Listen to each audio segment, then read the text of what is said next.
Thanks for being here. Subscribe my channel so you don't miss new stories. How would you feel if your wife cheated on you with a coworker? Today we'll listen to a story with a similar plot. Enjoy the show. Mike, I had plans. I had dreams. Heck, I even had a secret savings account for a special dream trip around the world we were going to take in just a few years. I watched my wife, Tracy, blush deeply, and then just continued to glow pink as she talked to a couple of coworkers during her employer's annual staff meeting at a small college in mid-September, where I was standing about 15 feet away from my wife at the time. I noticed her reaction while sensibly talking to another group of her coworkers.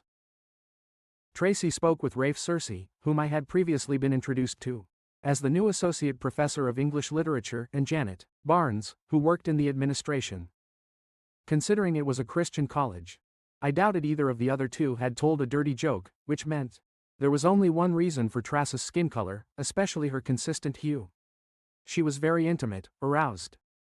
Now, I had an answer to the question I hadn't asked. When you've been married to someone for 23 years and together for 25 years, you know almost everything about that person, even if you don't pay much attention to them. If you're paying attention, well, 10 minutes before, I thought I had a perfect marriage with an almost perfect woman.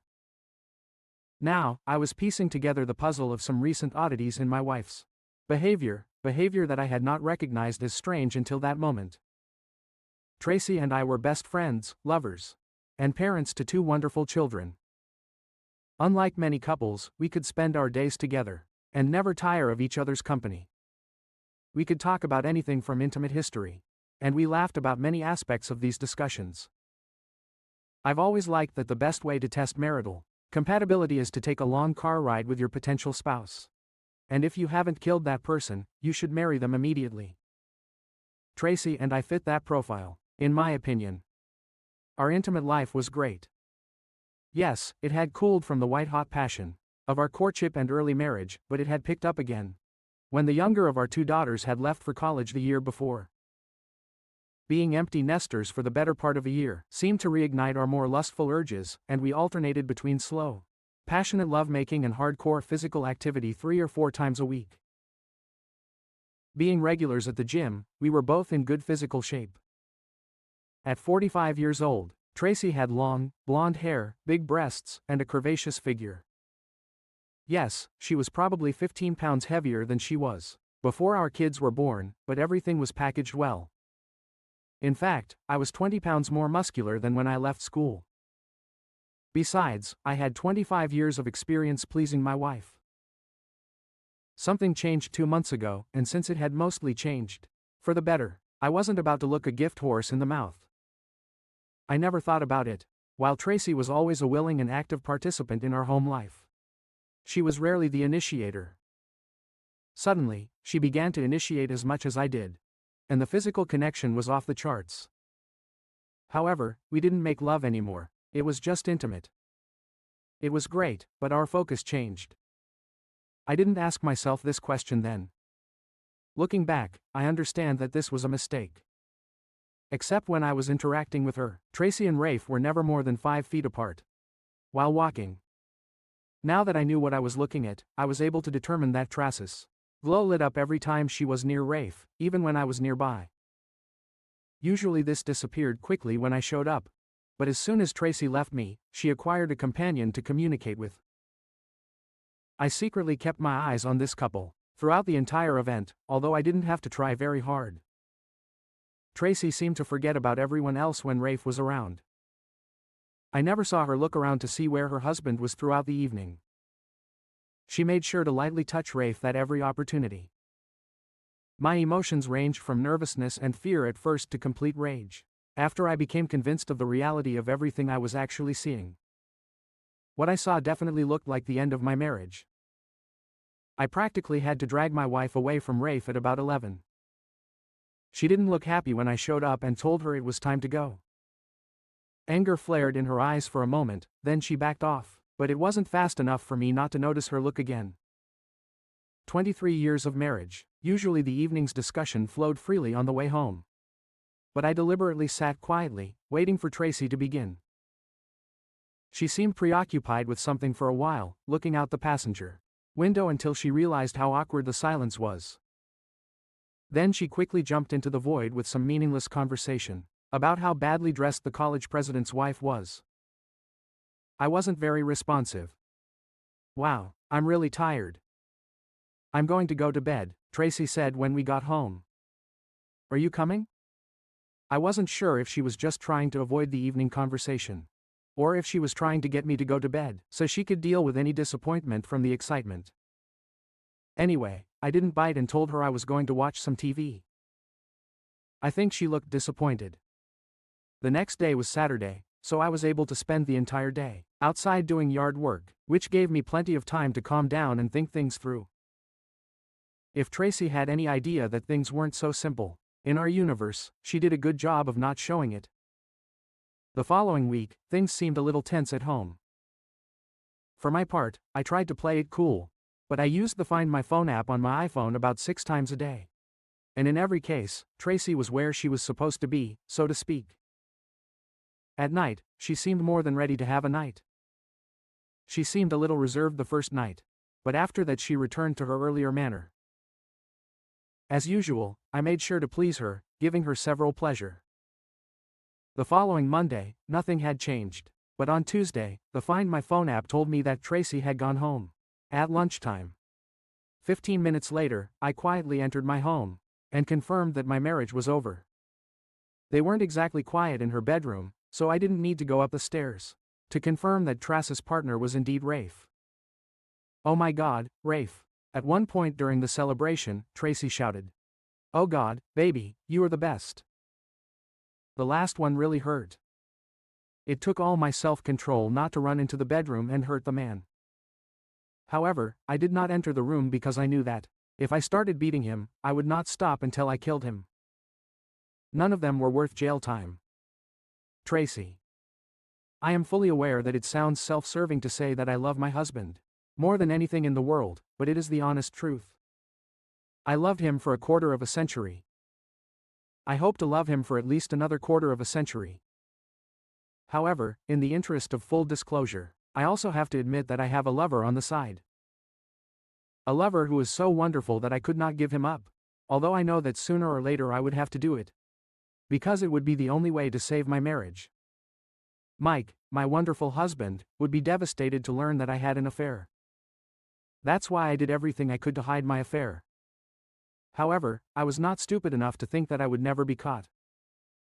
I knew that the longer this went on, the more my chances of getting caught increased. Mike has been my rock for the last 25 years. We were married for 23 years and had 2 wonderful children. He was my best friend, my soulmate, and a wonderful intimate partner. We talked about everything. We laughed a lot.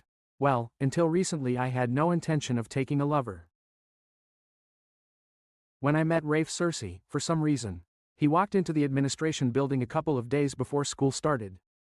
And without exaggeration, my life literally changed. Rafe was 30 years old, 6 feet, 2 inches, very fit, with short brown hair and soft gray eyes.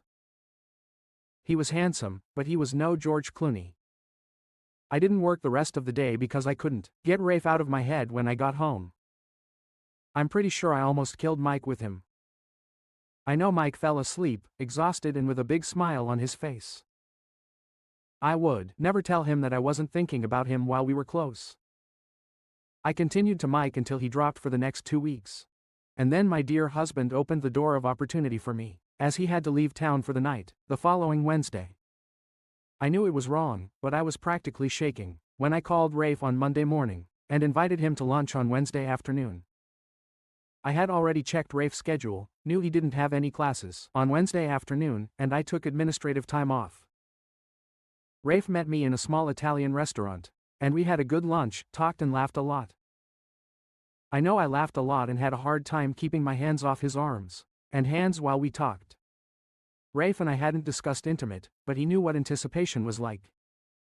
He smiled back at me a lot, held my hand for a while and even grinned, sometimes. I knew he felt the same connection. Being the gentleman he is, Rafe paid the bill, then quietly asked where to. I live 10 minutes away from here, leave your car and I'll drive. I answered in a voice that sounded much more confident than I actually was.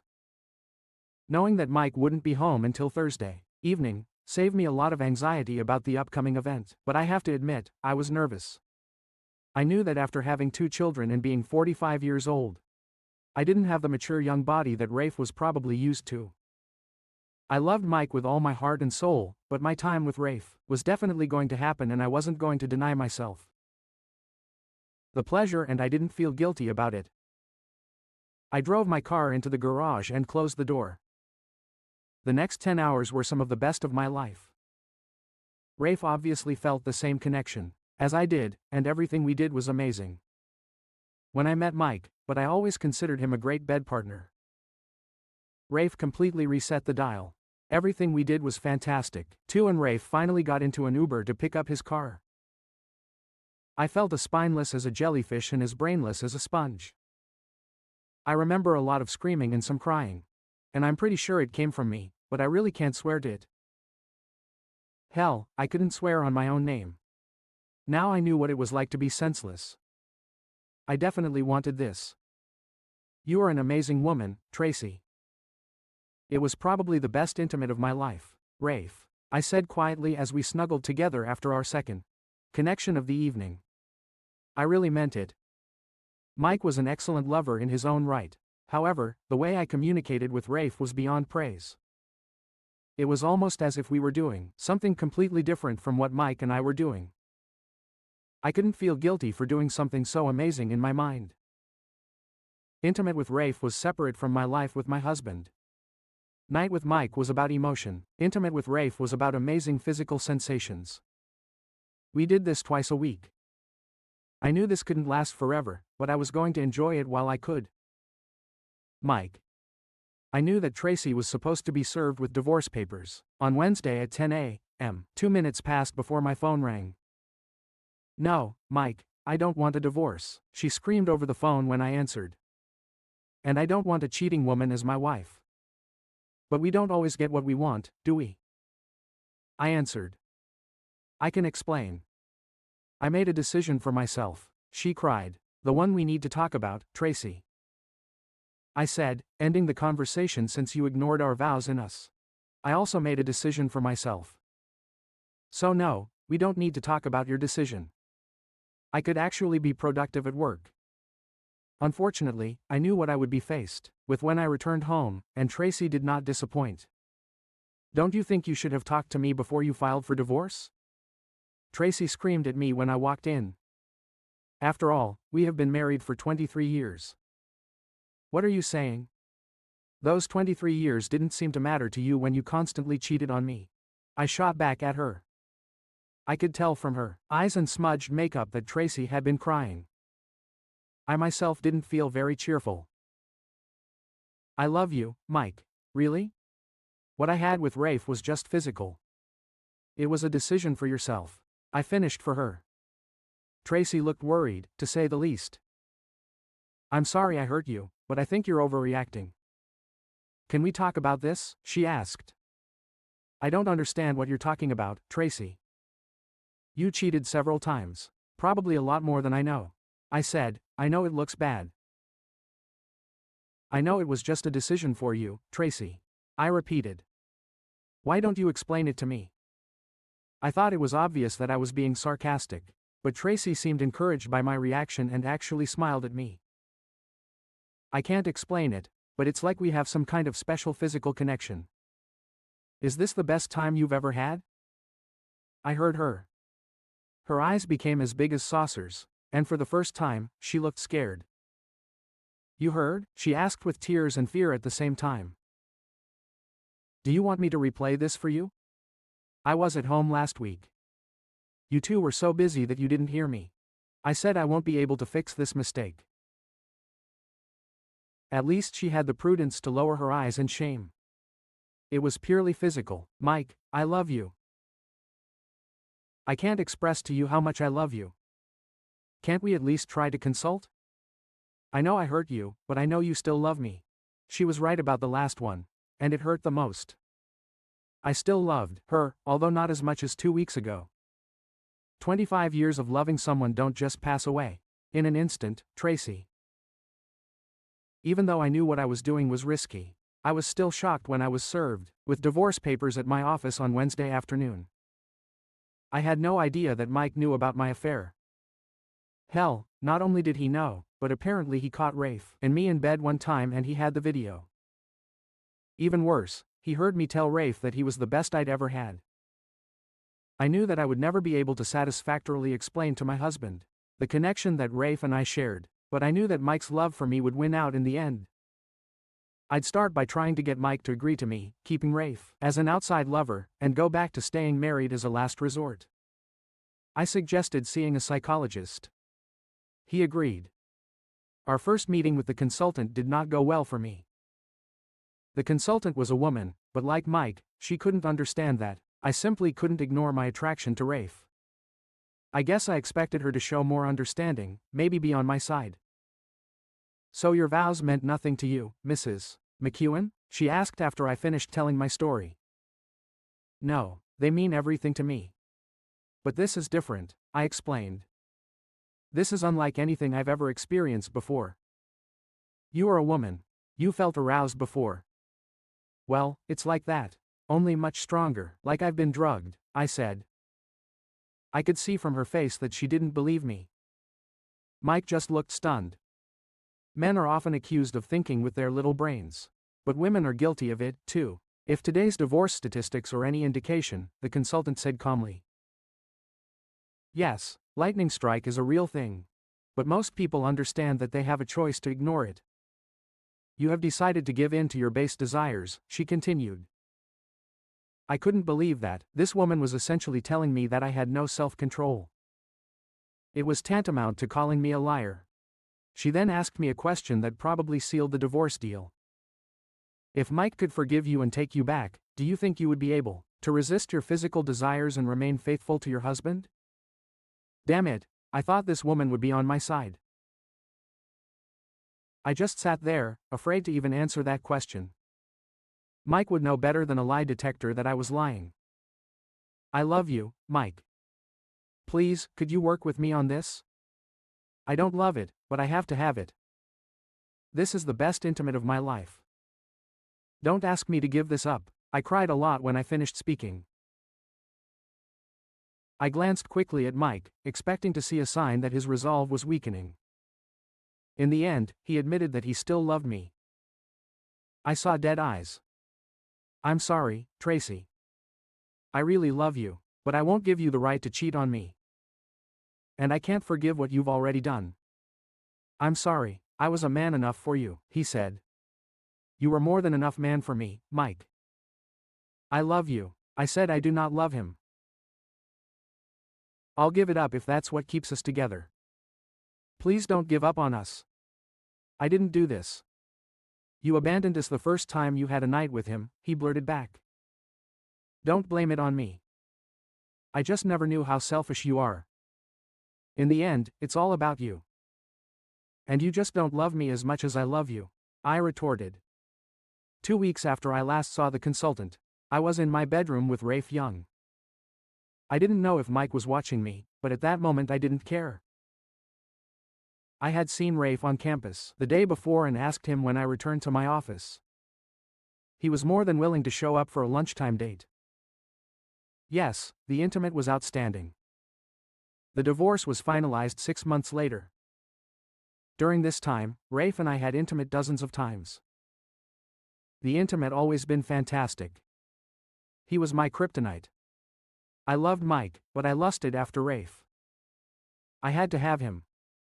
I knew I would never get Mike back because of this. He didn't love me enough to let me have Rafe. I couldn't believe that Tracy was actually trying to get me to let her leave her boyfriend and stay married to me. If you really love me, what nonsense. Forget it. There's no way we're staying married. Period. I may have been an ignorant cuckold, but I'm not going to be a stupid, Mike thought to himself. I was very surprised that the marriage counselor we hired wasn't living in the same dreamland as Tracy. She practically called my wife a liar in our first session, and it hasn't gotten any better since then. She ended our sessions after the fourth by telling my wife that I would never back down from my position, and that she supported me. I thought Tracy was going to die when the counselor told her to stop the sessions. I don't know if Tracy asked my daughters to try to stand up for her, but they both tried very hard. "You're destroying the family, Dad." My youngest cried when I told her about this. "No, baby, I'm not destroying the family. Your mother did it. I'm just making it legal," Mike replied. She twisted her face and furrowed her brows. I could tell she was thinking hard. "You're probably right, Daddy," she finally said. "Rafe, I didn't really want to ruin Tracy's marriage. But I saw it more as her husband's problem. I knew she really loved this guy, but we had an amazing physical connection and the intimate was almost otherworldly. If she wanted to have me, hell, yes, I was going to give it to her. I suppose I couldn't blame him for not wanting to be cuckolded, but again, that's between him and Tracy. My job is not to wonder why Tracy stayed away from me for 2 weeks after Mike filed for divorce. When he didn't relent and take her back, we resumed our romance. In fact, things actually got better, because when Mike got out of the way, I got all her physical attention. I have to say that intimate with Tracy was the best intimacy I've ever had. Even though Tracy was great in bed, I never thought we'd last very long. At 45, she was now fit for marriage. I knew I wanted to have my own children, and she already had 2 grown children. Besides, if she could do what she did to the person she said she loved more than anything in the world, what could I expect? I continued to look for Miss Cersei, although I did not talk to Tracy about it. She already had enough on her plate after losing Mike. That all changed when I found Lucy Ralston about a year after Tracy's divorce. She was 24 years old, had short brown hair, a live dancer's body, and we hit it off from the start. I didn't tell Tracy about Lucy at first, but I finally confessed after about 2 months. I knew I had hurt Tracy's feelings, but it didn't seem like Tracy really loved me. She and I were absolutely connected, physically, but emotionally we were just good friends. When Lucy and I decided to be exclusive, I had to tell Tracy that it was over between us. "I abandoned my husband for you," Tracy cried when I told her. "No, that's not true. You left your husband to have a night with me. We never existed. It was all about fantastic, intimate, and it was your choice. But it's not my choice. My choice is to have a wife and family," he said. Tracy was devastated when Rafe told her he was going to be exclusive with Lucy, and wouldn't have sent with me anymore. "But I abandoned my husband for you," I cried when he told me. Rafe gave me a look that I could only interpret as pity. "No, that's not true. You left your husband to have him with me," he corrected. I knew he was right, but still it was awkward when my children found out about it. Mike didn't sugarcoat the pill when we broke up, telling the kids I cheated on him several times for the best. In the middle of your mother's life. The kids weren't happy with me, but they eventually came to terms with it. Telling them a year and a half later that Rafe had left me to start a family with a younger woman just made me look pathetic, even to me. I didn't ask them not to tell their father, but I really hope they wouldn't. I admit that I do not completely agree with this development of events in my life. When the kids came home for Christmas, my oldest daughter just casually asked if they were going to meet my boyfriend. At that moment, I admitted that we were no longer together. "So you gave up a quarter of a century of love with your dad for a couple of years of night with some younger guy?" "Oh, wait, sorry, a couple of years of the best endearment of your life," my daughter grimaced. I couldn't say much. I lowered my eyes to the floor.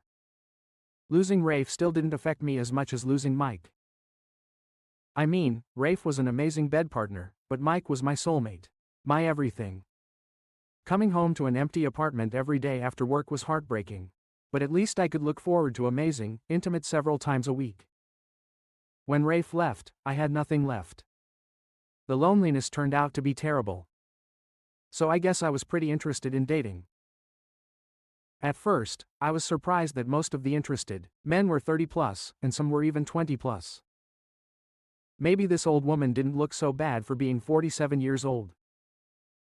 I enjoyed the company of several men, although none of them even came close to the quality of my ex. Maybe it's because I hadn't dated in so long. But I've definitely noticed that men's expectations have changed over the past quarter century, especially among younger guys. They seem to expect him on the first date.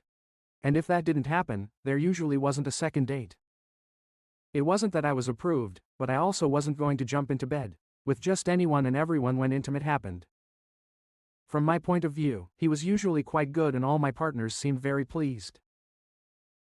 Most of the time was just intimate though. I guess I haven't dated anyone long enough to make real love. I really missed making love when talking to the children. I tried to discreetly ask about Mike, but I didn't think he was dating at all. Which meant I still had a chance to get him back. I knew the odds weren't very good, but why wouldn't he date me if he was going to date other divorced women? We had a wonderful marriage for 23 years. However, I knew that I would have to be the aggressor if this happened. Mike, maybe you'd like to have coffee with me sometime, I said after he answered my call, a few months later. I know I hurt you with what I did, and I'm sorry about it, but I really wish we could be friends. The kind that sit and drink coffee together and maybe even eat food together. Sometimes. I really miss sitting with you and chatting. Oh, sure, Tracy, I think we could do that. He answered cautiously. I really miss your company, and I think I'm in a much better place now than I was. We set up our coffee date for next Saturday. Mike. I have to admit that Tracy looked fantastic when she walked into the Starbucks where we agreed to meet. I haven't seen her for 2 years and time hasn't haunted her at all. She didn't look any older and her weight was probably the same as the last time I saw her. She had her hair cut to shoulder length and a tight sweater. She was wearing really showed off her full breasts. She was wearing almost no makeup, which only emphasized the fact that she was a beautiful woman. I stood up to greet her and stopped in my tracks, not sure if I should hug her or not. She answered that question for me by walking right into my space, gently kissing my cheek and hugging me. I hugged her back. How come no one has dragged you away yet? A question involuntarily burst out. She blushed charmingly. Apparently not everyone has such good taste, she answered with a smile on her face. We ordered coffee and each received a cake. We talked about a variety of topics, just like when we were married. The conversation was so pleasant that we each drank our second cup of over-caffeinated Starbucks. That was fun, Tracy, I said as we stood up to leave. How about next time we have lunch together? I think I surprised her with this invitation because her eyes widened when she looked at me. Certainly. That will be great, she said quietly. I called her 2 weeks later and set up a lunch date. It's been over 25 years since I've gone on any kind of date.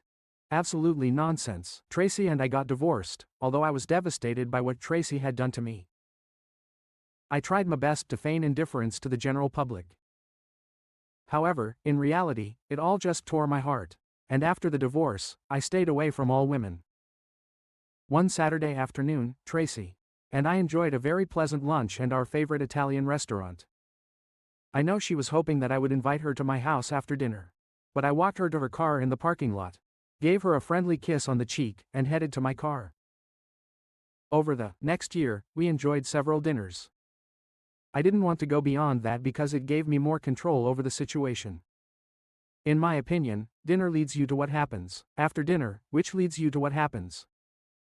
I did not want to and could not approach this. Tracy. Mike must have gotten smarter over the years. I knew he enjoyed the time we spent together, but he never invited me to dinner. I figured that at some point he would decide to do this. And it would just be a small step towards us spending the night together. I knew he wasn't dating, and I thought if I could rock his world, one day, I'd have a chance to win him back. But he just never gave me that chance. Eating at IHOP is hardly conducive to bed sharing. I took the hint and started dating others again. I guess I'll just have to accept it. Tracy messed with my head so much that I didn't actually date another woman for 5 years. I definitely didn't view my lunches with Tracy as dates, although I know she was expecting something. I was in my favorite liquor store checking out the many brands of tequila available, looking for something new, when I felt a presence to my right. Apparently she was doing the same thing as me. She seemed pleasant enough, so I decided she could use my extensive knowledge of distilled spirits. I was just trying to be friendly. Do you want to drink tequila or make a cocktail? I asked with a smile on my face. I never dilute good tequila. I drink my tequila like I drink my coffee, straight without anything, she replied. Margaritas are good for parties, but when I really drink, I don't mix them. Wow, the woman who holds the key. I didn't know a single woman who drank tequila properly for the first time. I turned to face a woman. Damn, drinks tequila and looks damn good. There are no rings on her left hand either. She seemed a little younger than me. She had a head of curly dark brown hair that almost reached her shoulders. Her skin was pale and her eyes sparkling blue. I assumed Irish blood like mine. I didn't realize I was staring at her until I heard her speak, and then realized she was asking me a question. Subtle, very discreetly, she grinned. When I returned to the real world, I know I blushed. I'm sorry, I'm just lost, I said weakly. A dozen brands of tequila, and a beautiful woman who understands how to drink this tequila. In my world, this doesn't happen often, she smiled wryly at me. I thought she was going to move on when she spoke again. And what kind of world is this, Mr. Tequila Snob? Loserville, USA. Ma'am, I muttered. Ma'am, did you just call me ma'am? She asked incredulously. Wow, do I look like your mother or something? Sorry about that, it's a matter of good manners. My parents are to blame, but no, you don't look like my mother. I love my mother to death, but even on her best days, she didn't look as good as you. I couldn't believe it actually came out of my mouth. I winced. She looked surprised, then that look slowly turned into a sly smile. By now I had a good look at what appeared to be a tight, curvy body for a woman her age. So why Loserville, Mr. Tequila Snob, if we're being polite? It doesn't look like you'll have any trouble getting a date or two. I haven't been on a date in 5 years since I divorced my cheating wife, I said quietly. Oh, sorry about that, she said, looking embarrassed. There was an awkward silence for a while. I didn't have enough games to break the deadlock, but luckily it did. So what do you recommend? She asked, returning to the tequila. I'm a big fan of Don Julio Blanco and I also like Ferrari's new guy, Sammy Hagar. Santo Tequila. But if it's a really special occasion, then choose Don Julio 1942. Damn expensive, but it's really good stuff. How much does it cost? She nodded at me as it seemed to me, ending the conversation. I grabbed the bottle of Santo from the shelf. Then I thought, what the hell? And extended my hand. Mike 1. How would you like to try tequila next door at my expense? Then you could make a more informed decision, I said, giving her my most sincere look. She grinned again, cheekily, looked me up and down and then accepted my invitation. We went to a nearby bar and spent the next 2 hours sampling tequila. I also made sure to buy us a couple of snacks when we left the bar. I had Rose Smart's phone. I can't even begin to explain what was going on in my head over the next week. I was thrilled to have a beautiful woman's number, but that meant I had to call her and set up a date. The last time I went on a date was right before the American Revolution. Crap, I thought I could take her to a restaurant. Maybe I could find a roller skating rink or bowling alley. My head was spinning. I had a good job and made decent money. For the most part, people seemed to like me. I was well aware of current events and would never talk about politics on a date. I noticed that I was sweating a lot. I realized that one thing has not changed when it comes to dating. Women have all the power and they know it. However, she gave me her number without me having to point a gun at her. That should have counted in my favor, shouldn't it? The debate in my mind raged for days, and could have gone on much longer, if fate had not intervened. Fate disguised as Anna, whom I literally stumbled upon in the hallway of the office where I worked. I was trying to decide what to do with Rose when I ran into Anna. She tripped on her 3-inch heels and I grabbed her arms to keep her from falling, apologizing at the same time. I know I'm not very big, but I don't think you would have noticed that I was there if you hadn't bumped into Anna told me after I calmed her down. The problem? Anna was probably the same age as my youngest daughter. We would talk from time to time. Usually I would give her some fatherly advice about something. She was also my personal consultant on issues of the younger generation. If I needed to explain something generational and I didn't want to call my kids, I would find Anna and she would explain things to me. Face to face in words that made sense to my 50-year-old brain. Yes, actually, I muttered, probably sounding like a weak buffoon. And looked at my face as if she was trying to read the sign. She broke into her signature smile. I was puzzled. This happened often. Maybe this problem is connected with a girl, a woman. She said this in her sing-song manner, sort of. Yes, I think so. I continued to mutter. She looked at me for a few seconds, then made a decision. Okay, you can tell me about it at Murphy's after work. And I don't want any ridicule when I get my ice cold drink, or you'll be on your own, she lectured. We met at Murphy's later that day. Anna sat opposite me, with a very cheerful expression on her face as I worried and stammered, talking about Rose. So you haven't dated anyone since your divorce 5 years ago? With no one? Wow, I knew you were a little, but not to the same extent, she mimicked. I cringed from this ridicule, but still knew that Anna was right. I also knew that she was caring and kind to me. So how long ago did she give you a number? This month, this year, it was 5 days ago, Anna. And if you continue to be smart, I'll turn you over my knee. I warned only half seriously. Oh, we might both like this, she chirped back. I blushed. Seriously, Mike, what's the problem? You are not a troll. You have a lot ahead of you. Call her. Anna spent the next half hour telling me about some of the things she and her friends do on dates. I resisted the urge to pull out my notepad and take notes. Can you dance? She asked at one point. Who else has 3 left legs? Then?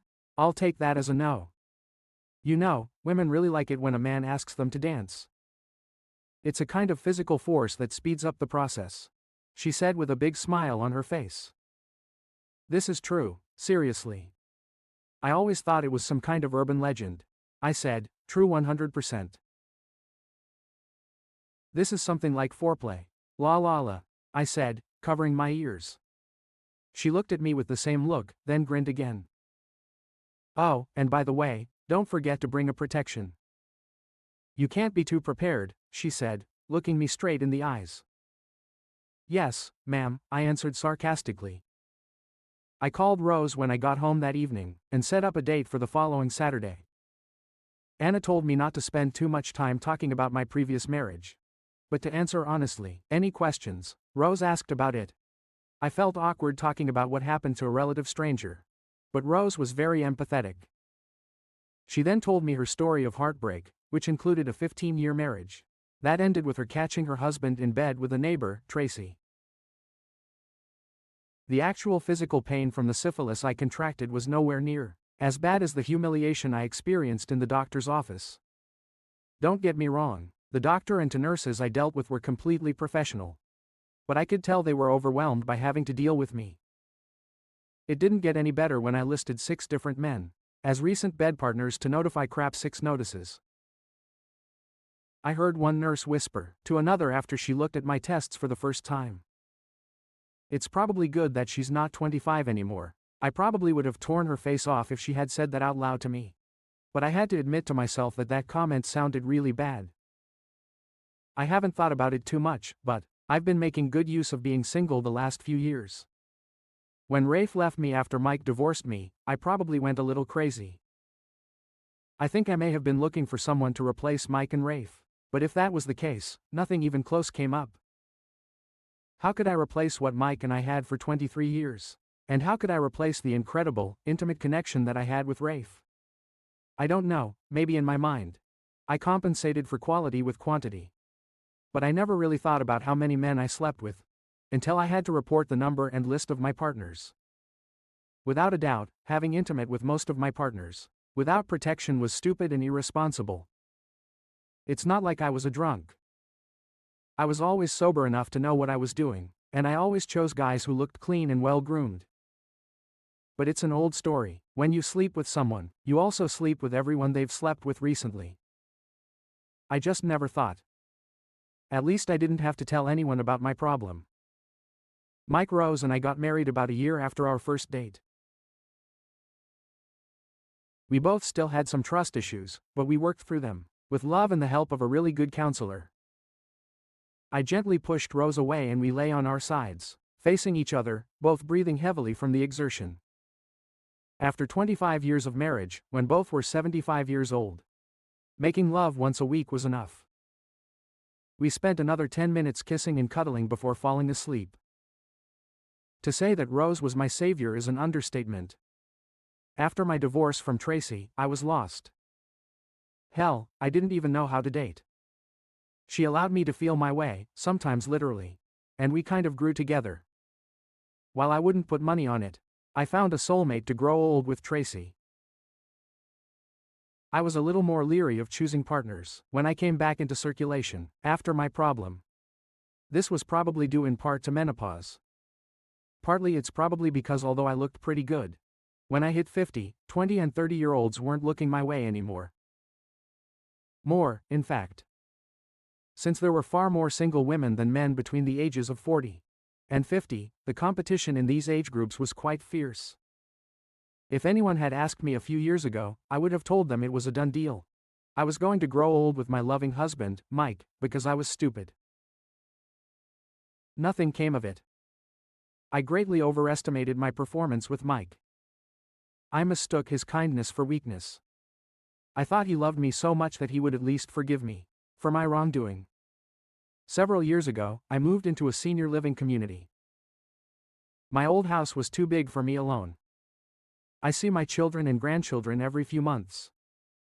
It took years for the relationship I had with my children to return to normal. The relationship between Mike and me remained friendly, although we stopped having lunch, after I realized that these lunches would not bring me closer to him.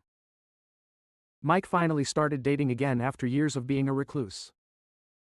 I admit I'm jealous of the way he looks at Rose. When the whole family gets together for the holidays, I can't help but notice the adoring looks and sweet mannerisms with which they interact. This makes me sick. It had to be with me. Was it worth it? I asked myself. I never liked the answer. What do you think of what our hero did? What would you do if you were him? Write your opinion and what you would do in the comments. See you in the next video.